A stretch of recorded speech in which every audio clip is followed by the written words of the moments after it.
इस संडे वाले दिन मॉर्निंग में 7:30 AM पे आने वाली है UFC 316। लेकिन भाई इस UFC 316 में जो फाइट्स हैं उसमें जीतेगा कौन?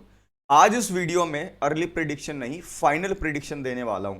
आज के वीडियो देखने के बाद मैं आपको बताऊंगा कि ये जो 5 फाइट होंगी UFC 316 में, मुझे कौन लग रहा है कि जीतने वाला है। और भाई मुझे ऐसा लग रहा है कि इस UFC 316 में कुछ अपसेट होने वाले हैं जिसको देखकर हम सबको मजा आएगा। तो आज बात करने के लिए काफी कुछ है, लेकिन आगे बढ़ने से पहले अगर आपको यूएफसी की फाइट्स का एनालिसिस देखना पसंद है, अगर आपको प्रेडिक्शन देखना पसंद है और आप न्यूज से भी जो है अपडेटेड रहना चाहते हैं तो चैनल को सब्सक्राइब करके वीडियो को लाइक जरूर करना है मेरे भाइयों। अब संडे वाले दिन काफी दिनों के बाद ये यूएफसी 316 हमें देखने को मिला है। तो ये थोड़ा सा ऐसा कार्ड है जिसकी बातें इतनी ज्यादा हो नहीं रही है। आपने नोटिस किया होगा कि यार यूएफसी 316 की बात ही नहीं हो रही, यूएफसी 315 की बात हो रही है, चार्ल्स ओलिवेरा और टोपुरिया 317 की बात हो रही है।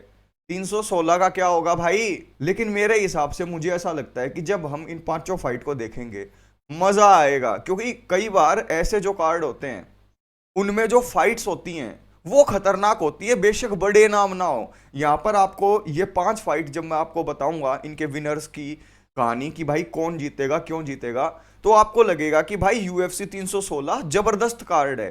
भाई इस कार्ड की शुरुआत होगी एक जबरदस्त फाइट से, विंसेंटे लूके और केविन हॉलैंड।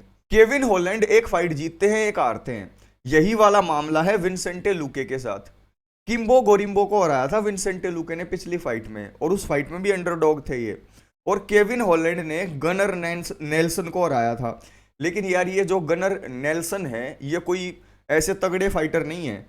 और विंसेंटे लूके और केविन हॉलैंड को जब मैं मैच करता हूँ, वेल्टरवेट की फाइट है ये, तो आपको जानकर हैरानी होगी कि जो ये केविन हॉलैंड है ये -270 फेवरेट है और अंडरडॉग है विंसेंटे लूके। लेकिन मैं ऐसा मानता हूं कि इस फाइट के अंदर ये अंडरडॉग जीतने वाले हैं। विंसेंटे लूके का जो ग्राउंड गेम है भाई वो काफी तगड़ा है, और अब उनकी स्ट्राइकिंग भी बढ़िया हो गई है। तो मुझे ऐसा लगता है कि यार केविन हॉलैंड का ग्राउंड गेम और विंसेंटे लूके का ग्राउंड गेम जब मैं कंपेयर करूं तो विंसेंटे लूके का ग्राउंड गेम बढ़िया है। लेकिन फिर भाई बात यही आ जाती है, कहीं विंसेंटे लूके को केविन हॉलैंड स्ट्राइकिंग करके नॉकआउट ना कर दें। भाई ऐसा भी हो सकता है कि आउटसाइड रह के क्लिंचिंग तक बात पहुंचे ना, और स्ट्राइकिंग के अंदर ही 3 राउंड के अंदर केविन हॉलैंड विक्ट्री ले जाए, चाहे नॉकआउट करके चाहे डिसीजन से। लेकिन भाई मैं यहां पर चूज करूंगा विंसेंटे लूके को, अंडरडॉग हैं ये इस फाइट के अंदर। अगली जो फाइट है वो है मारियो बोटिस्टा वर्सेस पैची मिक्स। अब आप सोच रहे होंगे कि ये पैची मिक्स भाई साहब कौन है, इनका नाम तो सुना ही नहीं बैंटम वेट डिवीजन में। भाई ये बेलेटर के बैंटम वेट चैंपियन है और ये काफी बढ़िया फाइटर है। 20-1 इनका रिकॉर्ड है, और एक फाइट जो ये हारे हैं वो डिसीजन से हारे हैं, यानी अपने पूरे करियर में ये हारे नहीं है एक बार भी। लेकिन ये जो मारियो बोटिस्टा है भाई, आपको पता है टॉप 10 के अंदर आ गए हैं ये, और तगड़े अपकमर फाइटर हैं। इन्होंने होजे आल्डो को भी हराया था। मेरे हिसाब से जो पैचिमिक्स हैं वो ज़्यादा वेल राउंडेड हैं, और ऐसी बात नहीं है कि वो यूएफसी में नहीं थे तो उनके बस की कुछ नहीं है या उन्होंने ट्रैश कैंस को हराया है, नहीं। वहां पर अगर आप देखें तो उन्होंने डोमिनेट कर रखा था बैंटम वेट डिवीजन को। तो पैची मिक्स जब बैंटम वेट में आए हैं तो ये एक बहुत बढ़िया जो है एडिशन हो गया है, और हम यूएफसी वालों को भी पता लग जाएगा कि ये जो भाई साहब है पैची मिक्स, कहीं मारियो बोटिस्टा इनका बक्कल ना उतार दें। लेकिन मैं पिक करूंगा यहाँ पर पैची मिक्स को, क्योंकि मेरे हिसाब से ही इज लेजिट, और यूएफसी में आकर भी बैंटम वेट डिवीजन में आग लगाने वाले हैं वो। तो मेरी पिक होगी पैची मिक्स। केविन गैस्टलम और जोए पाइफर, ये फाइट होने वाली है। अब केविन गैस्टलम है पुराने चावल। केविन गैस्टलम की अडेसानिया के साथ आपको फाइट याद होगी, कितनी तगड़ी फाइट थी टाइटल के लिए। लेकिन उसके बाद से केविन गैस्टलम एक फाइट जीतते हैं एक हारते हैं, विनिंग मोमेंटम पर ये नहीं है। दूसरी तरफ जोए पाइफर की अगर बात करें, जो पिछली फाइट थी बरॉल्ट के खिलाफ वो जीत गए थे, लेकिन हरमेंसन से हार गए थे ये। मेरे हिसाब से केविन गैस्टलम अपने करियर के उस फेज में आ गए हैं जहां पर उनका आखिरी टाइम चल रहा है, और जोए पाइफर जो हैं अभी नए हैं, यंग है, उनके पास जो है स्किल भी है कि वो केविन गैस्टलम को हरा दे। फाइट है, हो कुछ भी सकता है, लेकिन यहाँ पर जो फेवरेट हैं जोए पाइफर -380 बिल्कुल ठीक है। मैं भी यहाँ पर जोए पाइफर को ही पिक करूंगा। अब आएगा मजा, क्योंकि को मेन इवेंट और मेन इवेंट में कौन जीतने वाला है। इसको लेकर डिस्कशन करूंगा मैं अपने भाइयों से, जहां पर जूलियाना पेन्या जो चैंपियन है वो अपने टाइटल को डिफेंड करेंगी कायला हैरिसन के खिलाफ। अब अगर आप इसकी ओड्स को देखें तो कायला हैरिसन यहां पर -750 फेवरेट है। -750 का मतलब समझते हो भाई कि आपके अपोनेंट के पास कोई चांस नहीं है हराने का। लेकिन पिछली फाइट याद करो जिसके अंदर जूलियाना पेन्या अंडरडॉग थी, रकेल पेनिंगटन जीतेगी ये समझा जा रहा था, लेकिन हुआ क्या, जूलियाना पेन्या ने हरा दिया। देखो कायला हैरिसन की पिछली फाइट मैंने देखी थी और मुझे जो डाउट था ना, वो मेरा डाउट जो है क्लियर हो गया था। और डाउट ये था कि क्या कायला हैरिसन इतना वेट कट करके परफॉर्म कर पाएंगे अच्छे तरीके से बेंटम वेट डिवीजन में। तो इसका आंसर है नहीं, क्योंकि पिछली फाइट के अंदर उनका गैस टैंक मुझे बिल्कुल भी ठीक दिखाई नहीं दिया। और उससे पिछली भी फाइट अगर आप देखो तो मैं बिल्कुल भी इंप्रेस नहीं हुआ, क्योंकि आप कायला हैरिसन का करियर उठा के देखो। कायला हैरिसन की पिछली फाइट थी कैटलिन वेरा के खिलाफ 3 राउंड की, जहां पर यूनानिमस डिसीजन से वो जीती। फिर होली होम को उन्होंने सबमिट किया राउंड 2 में। लेकिन यार इनका जो गैस टैंक था उससे मैं बिल्कुल भी इंप्रेस नहीं था। और रिसेंटली आपने देखा होगा कि बो निकल की हाइप ट्रेन डिरेल हो गई है। तो कहीं ना कहीं मुझे ऐसा लग रहा है कि यार इस केस में भी जूलियाना पेन्या जीतेंगी और कायला हैरिसन की जो ये हाइप ट्रेन है ये डिरेल होगी। और मुझे ऐसा लगता है कि भाई -750 यार इतनी ज़्यादा फेवरेट, मतलब जूलियाना पेन्या कोई छोटी बच्ची है क्या जो मतलब कि फाइट करना ही नहीं जानती है, चैंपियन है यार। और जूलियाना पेन्या के पास ग्राउंड गेम भी है, स्ट्राइकिंग भी है, और जो उनके अंदर डॉग है ना यार, जो उनके अंदर ये है ना कि मुझे जीतना है भाई चाहे कुछ भी हो जाए, वो मुझे थोड़ी सी फाइटिंग स्पिरिट या फिर डॉग मेंटेलिटी स्पिरिट जो है मुझे कम लगती है कायला हैरिसन में। यार वो वेट कट करने की वजह से हाफने लगेंगी। उनको लगता है कि उनका जो जूडो का बैकग्राउंड है वो यूएफसी के अंदर ट्रांसलेट हो जाएगा और ये एक तगड़ी फाइटर है। भाई तगड़ी फाइटर तो है, मानना पड़ेगा, स्किल भी इनके पास है, लेकिन गैस टैंक नहीं है।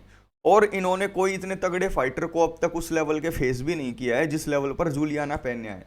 तो फौरी नज़र में जब आप देखोगे तो आपको लगेगा कि भाई वाह वाह वाह, जूलियाना पेन्या तो हारेगी, जीतेगी कायला हैरिसन। भाई हो भी सकता है ऐसा कि कायला हैरिसन आए और एकदम से डिस्ट्रॉय कर दे, क्योंकि भाई जो न्यू प्रोस्पेक्ट होते हैं वो अपनी स्टेटमेंट छोड़ते हैं जहां पर जिनके माइंड में डाउट हो आपको लेकर वो दूर हो जाए। जैसे मेरे माइंड में है डाउट कायला हैरिसन को लेके, लेकिन मुझे नहीं लगता कि ये जीतेंगे। हो कुछ भी सकता है भाई, देखो I am not so confident, लेकिन I know Juliana Peña might win this fight, chances ज़्यादा हैं। तो यहाँ पर मेरी पिक होगी जूलियाना पेन्या। अब मेन इवेंट, यार मेहराब डवालिशविली के खिलाफ मैंने पिक नहीं किया है अब तक अपने करियर में। मेहराब और शोनो मैली का रीमैच है ये। शोनो मैली ने अपने आप को प्रूव भी नहीं किया, लेकिन दोबारा से रीमैच दे दिया उनको। करो या मरो है यहाँ पर मेहराब डवालिशविली के खिलाफ शोनो मैली के लिए, क्योंकि अगर वो यहाँ पर हार गए तो वो बैंटम वेट को छोड़कर फेदर वेट में चले जाएंगे। ये लास्ट फाइट होगी शोनो मैली की बैंटम वेट में। लेकिन अगर खुदा न खास्ता मेहराब हार गए तो मेहराब की भी यहाँ पर ये लास्ट फाइट होगी, वो फेदर वेट में चले जाएंगे। तो यहाँ पर कोई ना कोई एक फाइटर हमें इस डिवीजन को छोड़कर फेदर वेट में जाता हुआ दिखाई देने वाला है। कौन होगा वो? देखो मेहराब डवालिशविली जो अचीव कर चुके थे अब तक इस पॉइंट तक, वो उनके लिए एनफ है उनकी लेगेसी को सीमेंट करने के लिए बैंटम वेट डिवीजन में greatest fighter of all time.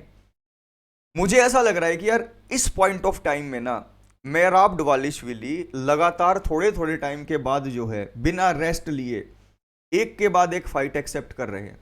पिछली 3 फाइट आप उठा लो, और मुझे ऐसा लग रहा है कि उनके पास रिकवरी करने का टाइम नहीं है, उससे कहीं ज़्यादा वो अपने ट्रेनिंग कैंप में टाइम बिता रहे हैं। धीरे धीरे इंजरीज उनकी बॉडी के ऊपर टोल लेती जा रही है, लेकिन वो किसी को बता नहीं रहे हैं। उन्हें एक प्रॉपर टाइम ऑफ चाहिए जो वो सोच रहे हैं कि इस फाइट के बाद ले लेंगे, लेकिन क्या ये फाइट निकाल लेंगे वो? ना तो मुझे वो इतने ज़्यादा मोटिवेटेड दिखाई दे रहे हैं आज के टाइम पर। स्किल वाइज अगर मैं मैच करूँ तो शोनो मैली का कोई भी चांस नहीं है। जब मेहराब ने शोनो मैली को हराया तो मैंने पिक किया था मेहराब को और मैंने बताया था जीतेंगे ये। लेकिन इस फाइट के अंदर मुझे ऐसा लगता है कि मेहराब डवालिशविली is taking शोनो Maili very lightly.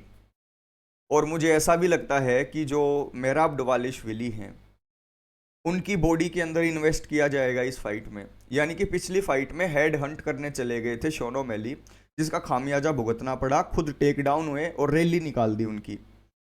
तो यहाँ पर इस फाइट के अंदर आपको बॉडी शॉट आपको देखने को मिलेंगे, लीवर शॉट आपको देखने को मिलेंगे, आपको टीप किक्स देखने को मिलेंगी और आपको बॉडी के अंदर भी किक्स देखने को मिलेंगी। यानी कि बॉडी को टारगेट किया जाएगा, हेड हंट नहीं करेंगे शॉन ओमैली।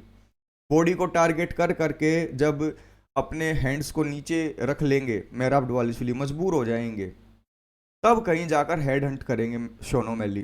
तो इस फाइट के अंदर ना मेहराब दवालिशविली के पास पाने के लिए कुछ भी नहीं है। क्या होगा, लोग बोलेंगे एक बार फिर से हरा दिया शॉन ओमैली को, अगर हरा दिया तो, लेकिन हारने के लिए बहुत कुछ है, खोने के लिए बहुत कुछ है। कई फाइट ऐसी होती है जहां पर आपके पास खोने के लिए बहुत कुछ है, पाने के लिए कुछ नहीं होता। ऐसी ही फाइट है ये, क्योंकि यहाँ पर शॉन ओमैली कुछ ना कुछ गेम प्लान में बदलाव करके आएंगे, क्योंकि पिछला गेम प्लान तो फेल हो गया था। तो यहाँ पर मुझे ऐसा लगता है कि शॉन ओमैली की जो रीच है, जो उनकी हाइट एडवांटेज है और जो स्ट्राइकिंग वो रखते हैं, इस फाइट के अंदर एक अपसेट देखने को मिलेगा। और मेहराब दवालिशविली के अंदर मोटिवेशन की कमी की वजह से, मेहराब दवालिशविली के अंदर चलो ठीक है जीत ही जाऊंगा इससे, तो इस रवैये की वजह से I am picking Shawn O'Malley. This time मैं शॉन ओमैली को पिक कर रहा हूं और ये फाइनल प्रेडिक्शन है भाई। एक चीज मैं कहना चाहूंगा कि देखो, जब भी मैं प्रेडिक्ट करता हूं तो मैं ये जरूर देखता हूं कि यार सिचुएशन क्या चल रही है, किसके लिए जीतना कितना जरूरी है, किसके अंदर क्या स्किल है और मेंटल वारफेयर क्या चल रहा है, कौन कितना मोटिवेटेड है अपने अपोनेंट को लेकर। तो यहां पर जो मेरे 5 विनर्स जो मैंने पिक किए हैं, उसके अंदर विंसेंटे लूके मैंने पिक किया है, केविन हॉलैंड को हराएंगे। पैची मिक्स मारियो बोटिस्टा को हराएंगे। जोए पाइफर हराएंगे केविन गैस्टलम को। यहां पर उलट फेर होगा, जहां पर -750 जो फेवरेट हैं कायला हैरिसन, जूलियाना पेन्या उनको हरा देंगी। मेन इवेंट के अंदर मुझे ऐसा लगता है कि Merab Dvalishvili is going to lose this time और यहां पर शॉन ओमैली चैंपियन बन जाएंगे। आपकी प्रिडिक्शन मेरे प्रिडिक्शन से कितना मेल खाती है, नीचे कमेंट बॉक्स में कमेंट करके जरूर बताइएगा। और दोस्तों, इसके अंदर से सारी की सारी भी ठीक हो सकती हैं, 3-4 भी ठीक हो सकती हैं, और भाई चांस ऐसा भी हो कि सारी की सारी भी गलत हो जाएं। तो यहां पर भाई सट्टा बिल्कुल नहीं खेलना है, ये बस आप लोगों के साथ मैं शेयर करता हूं और आपको पता है कि ऐसी वीडियोस आपको यहीं पर मिलने वाली हैं। तो चैनल को सब्सक्राइब करके वीडियो को लाइक ज़रूर करना है।